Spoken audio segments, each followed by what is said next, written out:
That's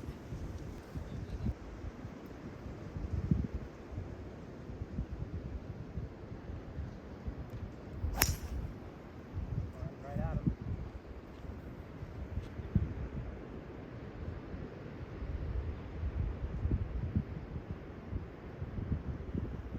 That's it. Am I losing my mind here? And this is how we will start off part 3. As you can see here, I am not too happy with my caddy's guidance on this hole.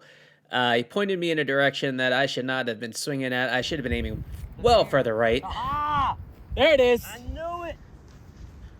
So we eventually found my ball, and this would be my second shot. Side hill lie. Ball is pretty much at my kneecaps, and I make a pretty solid contact right here. It does end up going greenside bunker, but from where I was, I will take this third shot for birdie. Here comes the magic. Oh. Did that work? Did that go in? Yeah. You gotta be kidding me. That A was- skull chip into the hole. Great shot. Don't lie, that's how you tried. Don't tell the camera that. Oh my god. Yes, let's take another look at this. This is a skull chip off the top of the bunker. I kill the speed on this, so it just trickles down into the bottom of the cup. You gotta be kidding me. So I am elated. I started off with a terrible tee shot, ended up burying the hole. So now here I am, 14th hole, got the 8-iron in hand, and this was not a good swing. I didn't hit that really well. Yes, my caddy is correct on that. I did not hit that very well at all. And I am left with a chip that, let's just say, is not easy. Oh, hit it. Come on. I hit it too well. Yeah, I hit that very clean, and it stopped on a dime. I needed some rollout, because as you can see, this is an all downhill putt. Hit this a little too firm. Or go in. Good. Yeah. I got to be honest with you, by the 14th hole, I was feeling a little tired. It is a walking-only course, and my legs are feeling it.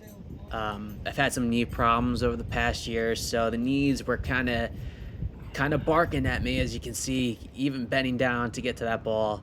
Pretty much at this point, I am all hands, no body, and you can see from this swing, this is a dead pull to the left. How much did you make last year? Where'd that go? I knew exactly where it went. Yeah, it went. You're in the bunker to the left. The one thing about being in the dunes is that you can actually ground your club here, which I'm sure is Patrick Reed's favorite rule. Shanked it.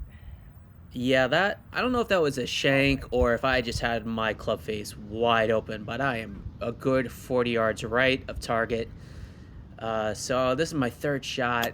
Got a pretty easy chip, and you know, I feel like the one thing that hindered me in the last few holes is my short game. You know, if you watch part 1 and part 2, I was pretty solid with my short game. Chipping was good, putting was pretty solid, and it pretty much, my entire game went downhill from this point on. Left this putt short, able to tap in for bogey, which I was pretty happy about. So now we're onward to the 16th hole.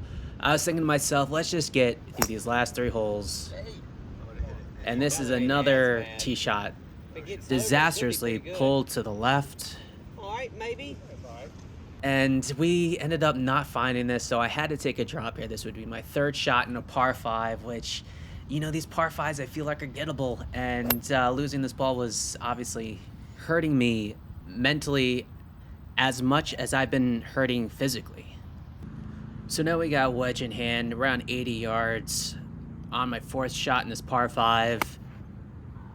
Left it out a little bit to the right, unfortunately.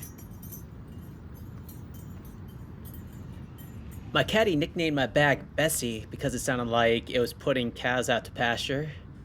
And I decided to remove those bag tags shortly after. This was not a terrible putt at all. I got it to the hole, didn't read it very well, but it was an easy tap in. So back-to-back bogeys.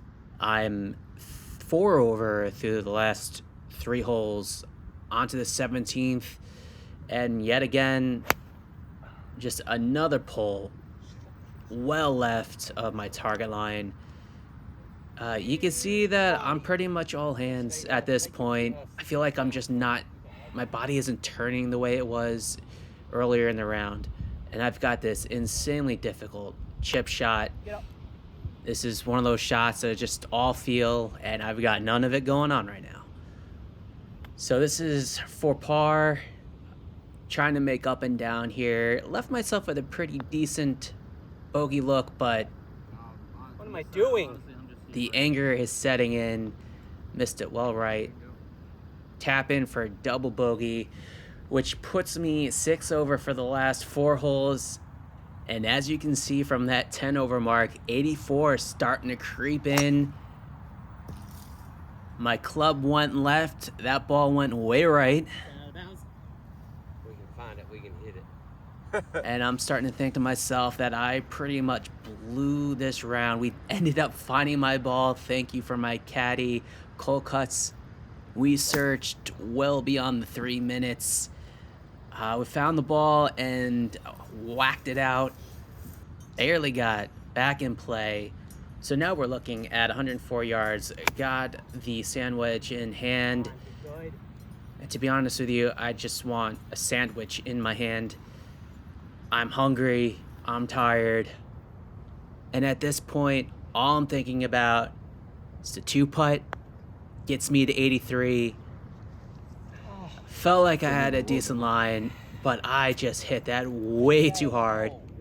And as you can see, this is not the putt you want when you're only 1 stroke away from blowing your goal. But this is what I'm faced with, so let's see if I got the stones. Oh, and my stones are feeling rather large right now. Ended up with an 83, broke 84, which was my goal for the round. As you can see from the stats, the back 9 was absolutely atrocious, but I loved playing here at Kiawah. You will not regret playing here. And I appreciate everyone for watching my videos. This is Ken Sucks at Golf. I will be back with new videos of my trip at South Carolina, so make sure you like and subscribe to the channel.